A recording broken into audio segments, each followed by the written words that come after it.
So there's a summoning event coming up, and ordinarily I'm not a huge advocate for for these summoning events. They have different ones that they do, and this time they're doing one of those 150 ancient shards. On your 150th shard, you're guaranteed a specific champion. They've done these before. I don't hate this idea. I think it's kind of cool for anybody that hoards shards or wants to whale out and wants a specific champ. I think it's a pretty cool idea. Usually ill-timed, but the way that they've kind of set up the game, everything's ill-timed. You know what I mean? Nothing really ever lines up with everything else. You're always needing to wait for something. So I just want you to keep in mind that everything I'm about to say has an asterisk next to it. If you're wanting to save for clan versus clan, I'm not certain that this event's going to line up with clan versus clan. I don't believe that it does. I think the new start date's Saturday, and this event is happening actually tomorrow, Tuesday. So it's not going to line up with clan versus clan, it looks like. So just keep that in mind. If you're wanting to save shards for that, or the next fusion, or whatever it is, again, disclaimers all over the place. But the champion for this one is Lady Kimmy. She's a Shadowkin legendary, and I pulled her on the free to play a while back, and she was not on my radar at all. I think I had heard her name, vaguely remembered what she looked like, had no idea what her kit had in it. Pulled her and was like, oh, this seems kind of cool. I'll build her and check her out. She's probably in my top 3 favorite champions in the game now. She is so unreasonably good. And I feel like not enough people talk about her. I've raved about her throughout my episodes of the Free to Succeed series, but I figured I would make a video talking about her, and kind of letting you know that if you had some shards saved up and you don't have her yet, she is a game-changing champ. She really is. She's absolutely phenomenal. So we're gonna talk about her. First of all, her base stats are all very solid. Over 20,000 HP, 1150 defense, 115 speed. She's got some accuracy and resistance, and you know everything about her. Her base stats are fine. She's got a 30% speed lead for Doom Tower battles. I keep thinking that it's all battles, and I keep putting her in the lead for other fights. You'll see that when we go through and look at all the places I'm using her. I have this tendency to put her in lead because for some reason in my head, it's a 24% all battle speed lead. But it's not. It's a Doom Tower 30%, which is still fantastic. She shines in Doom Tower. I can do so much more in Doom Tower because of her that I would not be able to do as comfortably otherwise, and perhaps not at all.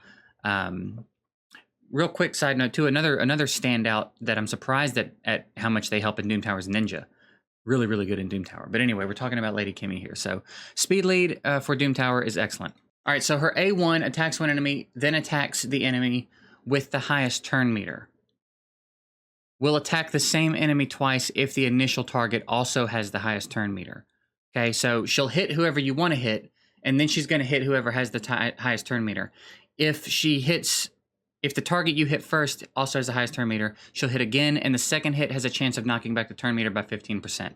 So on bosses like Fire Knight, even though she's not the right affinity, we're going to talk about that a little later, this is good. Very cool skill. Turn meter knockback on the A1. A2 and AoE, it's got decreased accuracy and decreased spub. Spub? What the fuck is spub, dude? Decreased speed debuff. Also has a 75% chance of decreasing each target's turn meter by 15%. So again, we've got AoE decreased accuracy, which is becoming more and more beneficial as the game grows. And then decreased speed is always helpful. And AoE turn meter knockback with a really good chance. Booked up, it becomes 100% chance, the debuffs and the turn meter knockback, and you lose a cooldown. So it's 3 turn cooldown. That's huge, man. That's huge. And then the A3 removes 1 random buff from each enemy, then has a 75% chance of placing block buffs for 2 turns on enemies who had buffs removed. Also fills the turn meters of all allies by 15% and places accuracy buff and speed buff on all allies. This can get down to a 4-turn cooldown. This is, again, huge, man. AoE buff strip, and while it's not a full strip, AoE buff strip is very helpful, especially if you're using her in PvE. A lot of the time, the enemies are going to have 1 or 2 buffs if they have any at all. So she's going to do a pretty good job of keeping buffs off the enemies, putting up block buffs, and then these buffs and turn meter boosts are very helpful, again, on a 4-turn cooldown. With books, her A2 and A3 become 100% chance to do their thing, so she just relies on accuracy. That's also huge. Then she's got a passive. Whenever this champion places a debuff on an enemy, Also decreases that enemy's turn meter by 5% for each debuff placed. Whenever this champion or an ally receives a debuff, fills their turn meter by 5% for each debuff received. So she's just turn meter queen, basically. She's turn meter and lockdown assistant queen, right? If you pair her with a crowd control champ, which I tend to, the lockdown is unreal. I have battles in Doom Tower that'll go many turns because I'm not speed clearing these waves, but they'll go many turns on each wave and they never get a turn. They never hit us or do anything. They just stay locked down. They stay slowed. They stay getting their turn meters knocked back. And then between Syl and usually someone else, they stay completely locked down. And she just makes it so much easier to cycle around enemies that are crowd controlled. And then she's also contributing things that are pretty good protection if they do manage to get turns. That decreased accuracy is going to help you keep defense buffs and stuns and things like that off your team. She's just really, really good, and it's really funny that she was not on my radar at all, and I pulled her and was like, sure, I'll go ahead and build her, and now she's part of every team, just about every team that I run in the game. So let's talk about all the places that I'm using her real quick. And this is just where I'm using her. This is not the only places she can be used, just where I'm using her, okay? I will probably start to incorporate her into more things as I get her booked, and I don't think I've got her booked or masteries yet. But I'm using her in my Ice Golem team. I'm using her in my Spider team, which is doing pretty well, honestly.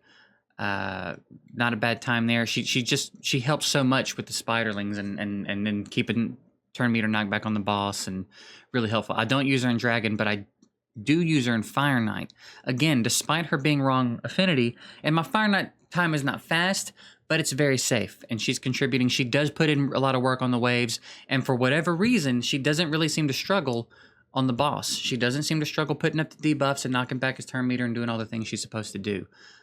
She's so good. She's so good. So I am going to advocate that you... and I also use her in Doom Tower. I think most boss fights, and then definitely in the waves as well. She's just huge, man. She actually is a game-changing champ. If you're early game, especially if you're mid game, also very helpful. I would say I'm mid game. I'm in the further stages of mid game in this account right now, and she was still absolutely game changing. So I'm a big advocate. Let me see if I do have her booked yet. I can't remember if I booked her or not. I have put no books in her. And she only has a couple of masteries, and she's still huge. When I book her and get masteries on her, it's gonna catapult her, because she does actually have really good book value too. That's another thing to keep in mind. She needs 1, 2, 3, 4, 5, 6, 7, 8, 9, 10, 11, 12. She needs 13 books. You don't need to get them on the A1. So if you get lucky, she needs 9 books. But 13 books, that's fairly standard at this point. You know, they've kind of been increasing the number of books needed anyway. But she does have high book value, right? Her A2 and A3 both go from 75% chance to 100% chance to do the things that they're supposed to do. And then you get cooldowns. This becomes 3-turn cooldown, which is huge, especially with masteries like Master Hexer. Where if you put something up for another turn, she's going to put it up for 3 turns. She's going to be back in 3 turns. You're going to already be cycling. You honestly probably could get away without booking this skill, because she's going to help you cycle so much that with Master Hexer, they might still not shed those debuffs before you get around to putting them up again, even at a 4-turn cooldown. You could also put her in a Reflex set if you wanted to, and that would help. Reflex or Relentless. You can see I run her in Relentless. And then here, you do want to get this cooldown. If you get this down to 4-turn, that's nasty, because it's on 6-turn right now, and it still has an impact. So getting it down to 4-turn would be huge. So I think when this next CVC rolls around, I have a few books sitting. I am going to throw some books into her. I'm going to invest a little bit more heavily into her, get her masteries done, get her booked up, and then maybe we'll do a full-fledged guide on her and talk about different builds and where to use her and all that stuff. But this is what mine looks like if you want a quick glimpse at what we're doing here. You definitely want the accuracy, you want the speed, and then you want her to be able to survive. And then Relentless again, helping me cycle through those current cooldowns a little bit quicker. Fantastic champ. If you're on the fence about it and you needed to be persuaded, this is my argument for Lady Kimmy. I think she's the best champion that's been a part of one of these 150 Ancient Guaranteed Legendary events. I say go for her. If you're not saving for anything else and you've got the shards to blow, or you want to whale out a little bit and add a really nice champ to your roster, she's the one to do it. So that's it. That's my case for Lady Kimmy. I hope that this helps you guys make a decision. Maybe shows you a little bit about a champ that you maybe we're not giving much of a look. She's fantastic. I say go for her. Appreciate y'all watching. Later.